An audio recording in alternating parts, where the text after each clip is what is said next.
सारनाथ का मंदिर देखने के बाद हम लोग बगल में अशोक का पिलर था और उसी के अंदर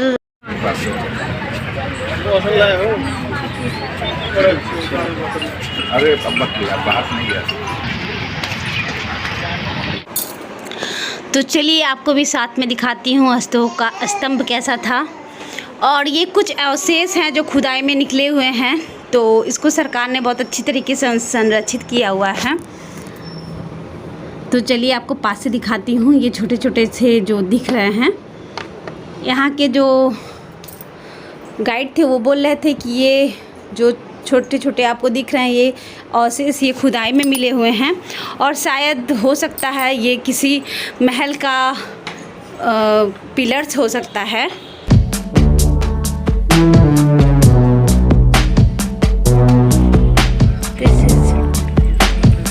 वाओ,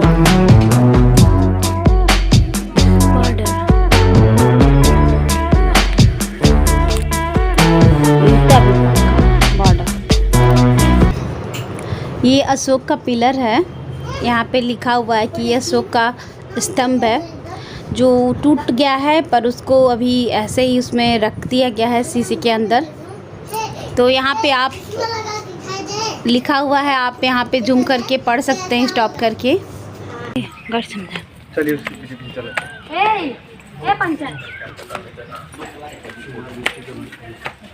चलो चलो उसी पीछे पीछे चलो, घर समझा रहा है।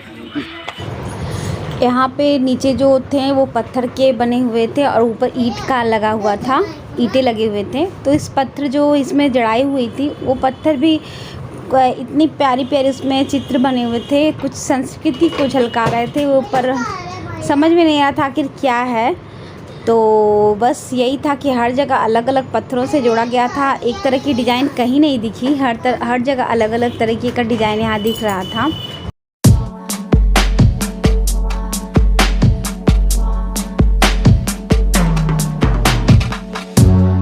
और ये कितना प्यारा प्यारा डिज़ाइन था कि बस इतना प्यारा प्यारा डिज़ाइन दिख रहा था। और बाकी ईंटों की थी, कुछ इसी में पत्थर थे, कुछ ईंटें थे, ऐसे करके ये पूरा बनाया गया था। तो बस ऐसे ही चीज़ें हम लोग यहाँ पे देख रहे थे। और यहाँ पे ये लोग आए थे शायद जापान से या नेपाल से, कहीं से आए होंगे, ये बाहर के ही थे, जापानी लग रहे थे। तो ये लोग यहाँ पे ये जो इसको पूरा ब्लैंकेट पूरा इसको बाउंड्री किया गया है, तो ये शायद टेंपल था उन लोग के समझ से। तो ये जापानी लोग यहाँ पे पूजा कर रहे थे। इसके बाद से हम लोग धीरे धीरे आगे बढ़ने लगे। तो यहाँ पे कुछ चीज़ें ये खुदाई में देखने को मिली, ये भी बहुत अद्भुत देखने में लग रही थी, ये चीज़ें बहुत अच्छी लग रही थी। फिर धीरे धीरे हम लोग बस यहाँ से बाहर निकलने लगे।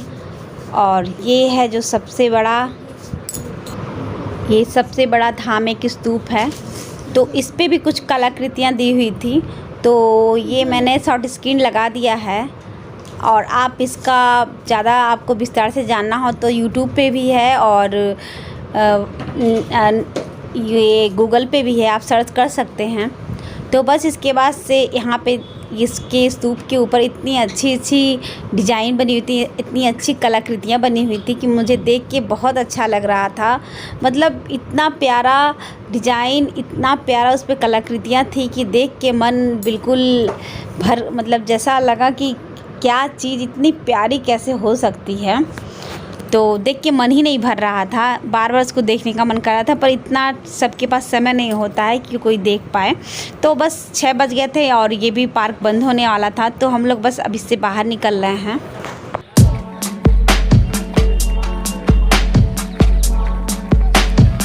भटक नहीं रहे दीदी, हम लोग चटक रहे हैं अब बाहर, पार्क रास्ता देख रहे हैं हम लोग। चलो आ गया बाहर का रास्ता, यहाँ बैठना तो आराम कर लो। देखो कितना सुंदर घास बनाया गया है, ब्यूटीफुल। भाभी इधर से भी चल सकते हैं। भाभी नहीं भाई, चलो भैया यहीं से। तो अशोक के किले का स्तंभ यहाँ पे हम लोग देखे हैं और यहीं पे हमारी सेवा होती है समाप्त।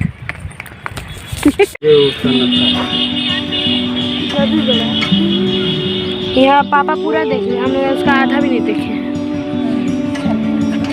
तो हम लोग यहाँ से अब निकल गए हैं बनारस गंगा आरती देखने के लिए। तो यहाँ पे ऑटो नहीं चलता है, रिक्शा ही चल रहा है। तो हम लोग को 4 नंबर गेट पे रिक्शा वाले ने छोड़ दिया और वहाँ से हम लोग पैदल ही गंगा आरती को बहुत पैदल चलना पड़ा, तब हम लोग घाट पे पहुँचे। तो ये जो ऑटो वो रिक्शा वाले थे वो हम लोग को उल्लू बना दिए, यहाँ पे मंदिर पे ही छोड़ दिए। मंदिर में अंदर जाना नहीं था हम लोग को गंगा आरती देखना था। तो 4 नंबर जब गेट पे छोड़ दिए तो हम लोग को बहुत लंबा पैदल चलना पड़ा घाट पे जाने के लिए। इसके बाद से घाट पे हम लोग जैसे ही पहुँचे तैसे ही आरती शुरू होने वाली थी। यहाँ पे इतनी भीड़ थी कि हम लोग 2 पार्ट में बट गए। मेरे हस्बैंड, एक मम्मी और दीदी एक साथ हो गए और भैया भाभी और मैं और बच्चे एक साथ हो गए। तो यहाँ पे इतनी भीड़ थी, शायद समर वेकेशन के नाते सभी लोग आए थे तो इसलिए ज़्यादा भीड़ लग रही थी। खैर इतनी भीड़ थी, हम लोग नीचे उतरे गंगा आरती देखने के लिए, इतनी सफोकेशन होने लगी कि हम लोग फिर से वापस एकदम ऊपर आ गए और ज़्यादा गंगा आरती नहीं देख पाए क्योंकि इतनी सफोकेशन हो रही थी कि घबराहट होने लग गई। तो थोड़ा सा ही देख के हम लोग साइड में चले आए। तो इनको कॉल किए मेरे हस्बैंड को, तो ये बोट पे बैठ गए थे, बोल रहे थे कि हम लोग बोट पे बैठ गए हैं।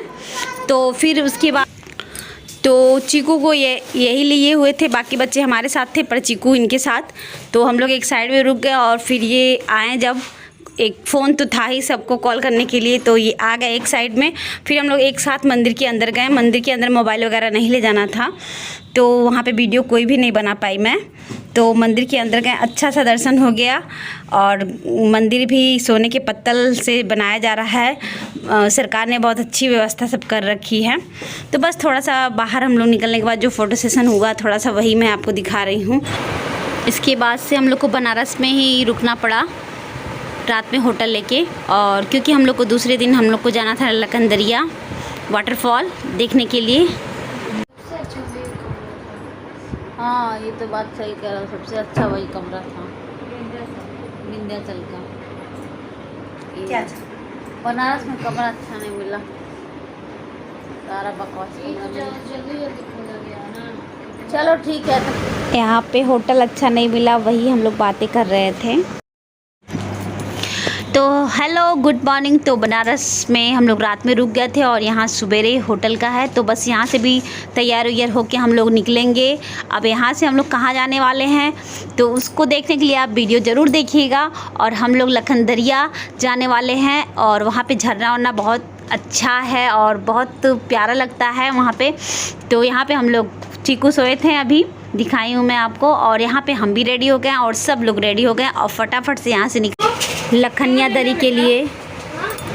तो यहाँ पे अब धीरे धीरे से सभी लोग रेडी हो रहे हैं, लास्ट में बच्चे हो जाएंगे रेडी। तो अभी हम लोग हो चुके हैं रेडी और चीकू सोए हुए हैं और अर्नव बच्ची को जगा रहे हैं।